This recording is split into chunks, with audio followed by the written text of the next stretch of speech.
this is Samira Kazamini with Samira'S Network, and today I have one of my favorite guests of all times. I'm truly honored that he is joining us after such a long time waiting for this amazing guest to join Samira'S Network. Larry Namer, the founder of AE Entertainment, and joining us today is my gorgeous co-host, Kelsey. Hello. And we cannot ask for a better, more educated, well-known individual in Hollywood where everybody truly loves you and you are so humble for who you are. So everybody's love. Larry Namer, welcome to Samira'S Network. Larry Namer is the president and CEO of Beton Development Group and also the founder of AE Entertainment. And today he has 5 TV shows in China, and he's very involved in many events and many things around the United States and overseas. I've said, and still not enough. Welcome to Samira'S Network, Larry Namer. Thank you. Nice to be here. Hi, everybody. I'm Kelsey Bolin. As you know by now, this is Larry. So Larry has a pretty amazing history. He actually founded E! News. Yes, the E! News you know and love, you watch every day, like myself. And he has an interesting story about how he founded the network. So Larry, why don't you tell us a little bit about that? Sure. A friend and I, my friend from New Jersey, Alan Marufka, were just kidding around one day thinking of cable network ideas, and we came up with the idea. Originally it was called Movie Time, and then we changed the name to E! several years later, and nobody would give us money. Everybody said, well, you're not Rupert Murdoch, you can't start a TV network, and we weren't smart enough to listen. So we ended up, after 3.5 years, raised a little bit of money from Wall Street, nowhere near enough to start a TV network, but we ended up calling a friend of mine who was teaching radio, television, film in University of Texas in Austin, where you've gone. Yeah. And I said, do you have any kids that need intern jobs for the summer? And he sent me 31 interns. And so we started the company with 11 employees and 31 interns. And half of the interns never went back to school. And my friend who was teaching wanted to kill me, but so be it. So we have a lot of connection to University of Texas. I love that. That's my alma mater, as you guys probably know if you follow the show at all. I'm a major Longhorn, but that's pretty amazing. You know it was a successful network if half of them didn't even want to go back to school. They were so set that they just decided to continue their careers at E! News. So now you're based out of Beijing, which is quite a leap from sunny Southern California. So what are you doing there? Well, I ended up in China about 6 years ago. I had done a bunch of stuff in Eastern Europe and Russia. Then I got involved pretty heavily in the internet. I was a primary consultant to Bill Gates and Microsoft for his interactive TV strategy. And about 6 years ago, the Chinese government invited me in to help them with this transition to a much more commercial kind of television as opposed to communist style of television. And so about 5 years ago, we started a little media company there, and we have a show on. Literally, it's now in its 5th year. It's on every day, called Hello Hollywood. But everything we do is in Mandarin, so everything is in Chinese. So we program in Mandarin for the Chinese audience. Then we've done some drama series. We own the rights to Gossip Girl. So we rewrite, recast, reshoot it. Instead of Spoiled Rich Girls in New York, it's Spoiled Rich Girls in Shanghai. Working with the creators of Baywatch to create a new show in China called Sanya Bay Lifeguards, which is going to be shot on an island off of Hong Kong. Partners with Keanu Reeves, the actor, and Bruce Lee's daughter. We're doing a reality show called The Bruce Lee Project, which has nothing to do with fighting. It's all about the philosophies of Bruce Lee. So it's very much a be the best you can be kind of show. We've got a comedy on national TV called Return to the Village of Good Fortune, which I find, for me, is the most interesting because I wrote it. So that's great. So you're a writer as well, multi-talented. The guy is so talented. I'm telling you, I don't know anybody who's going to Imagine writing comedy in Chinese. a language you don't speak, it for a culture you don't necessarily understand, but it's done amazingly well. We've had 70 episodes on TV already, and it was nominated for the Asia TV Awards. And Wow, that's great. So what made you choose the Chinese market? I have to ask you that because, you know, things are booming here in America, but apparently they're more booming over there.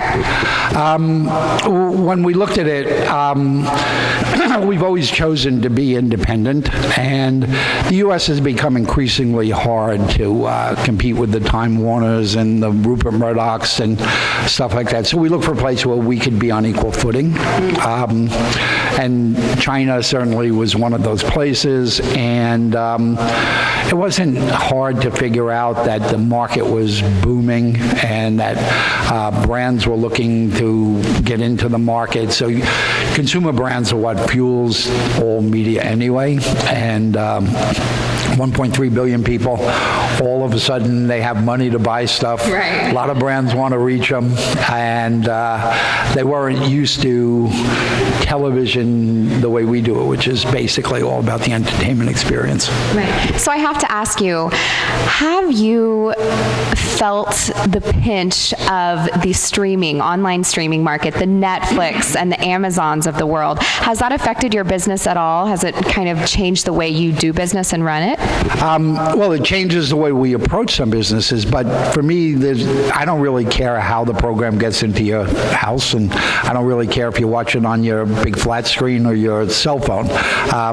It's still designing an entertainment experience for people, which is what we do, and so in that respect, nothing has changed. But in other respects, like you take shows like A Gossip Girl, so in the show, one of the girls wears great shoes, and they say, oh, those are great shoes, where'd you get them? I get them on sparkle.com. 3 episodes later, where'd you get the great shoes? I got them on Sparkle. Well, we actually own sparkle.com, and we have a shoe designer on staff, and we have a shoe factory. So the business model changes, but you know, it doesn't, like I say, it doesn't make a difference what screen you watch it as long as you watch it. That's great. You still found a way to monetize it despite the fact that it's more widely available to everybody. Everything we do when we design shows now, it has an internet component, it has a social media component, it has an e-commerce component. So we look at it as one picture. The problem here in the U.S. is that everything is so diverse, and even at the studios, there are little silos. So you make a TV show, and then they give the TV show to a webmaster, and then someone else does mobile. So you never really get a cohesive experience. In China, you actually have the opportunity to design it all from day one. That's amazing. Now, would you ever come back to America and start another big network, or do you think you're going to stay abroad? It's actually a funny question because the last thing in the world I believe in these days are networks. No, I think times have changed. People watch shows, they don't watch networks. I mean, there's very few networks that really have any brand identity with consumers. So start a network, no, do some programming. The Bruce Lee show is actually designed to be a format which we are going to start in China, but then we're going to have a U.S. version and a Brazil version and a German version and stuff like that. I have one project here in the U.S. that I'm still doing. It's called Eurocinema, which is like an HBO of foreign film. So it's current run European films on demand. That's great. Yeah. I bet there's a big market for that one. I wanted to ask you, Larry Namer, because everyone here, you know, is looking forward and, you know, wanting to see you, but then you're half the time between here and China. So which one is better for you? When you come here, or you're more in China? Because you're like half-half. It really depends on where I am. I like wherever I am at the moment, so it's not like I got to get back to China right away or I got to get back to the U.S. right away and stuff. I typically find a way to have a good time wherever I am. Larry Namer's hobby, actually, you've done shows with cooking, right, Kelsey? Gorgeous Kelsey? Is cooking. You're an amazing man already. To top it all, you love cooking. You cook well. We have to have a cooking show for Larry Namer. Yeah, I've been cooking since I'm 12 because my parents worked, and the choice was learn how to cook or eat peanut butter and jelly sandwiches every day. But I really love it. It's my way of stress relief.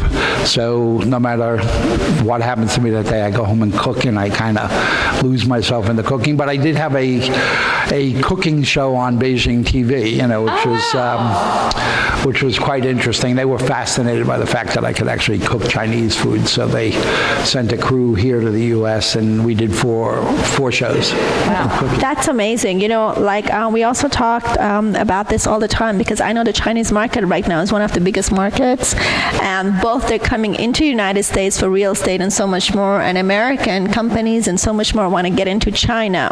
So which one is stronger, the companies from here to getting to China or China getting into the United States? I think it's both. I think companies, anybody who's involved in consumer goods has to look at the being a global marketplace. I mean, I don't think that there's one that leads over the other. I think the United States certainly has more innovation, but China has low-cost manufacturing capability, so it's kind of balanced. Well, it's amazing. I mean, why not get into a market with 1.3 billion people, right? That's for sure. That's why I went. Well, you're amazing. You're a genius from the time you started the business. Is there anything else you'd like to say to your fans, Samira'S Network fans, and so many other people out there who are looking up to you? First of all, I didn't realize I had fans. No, I'm glad to be here. For the most part, I'm relatively quiet, and I don't do this much, but I did it for you, so. We talked about this a few months ago, so I'd love you to be a part of my network. I look up to you for a long time. I've always told you that. Also for who you are, you're very humble, very sweet, very kind. I'm not sure how many of the people know Larry Namer. He is a genius. Done a lot in your life, but very humble. So we cannot allow that. We need you to get out and tell them how amazing you are. If you're not, I'm going to tell the world how amazing and smart you are. Is there anything else that you have done that you have not mentioned today? No, that's it. Thank you so much, and we're truly honored that you joined us today.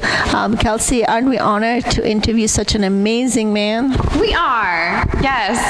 Larry, thanks for joining us. You've enlightened us on the world of business and television, and we just want to thank you so much. So, thanks for having me. Guys, I'm Kelsey Bolin. You're watching Samira'S Network. We'll see you right here next time.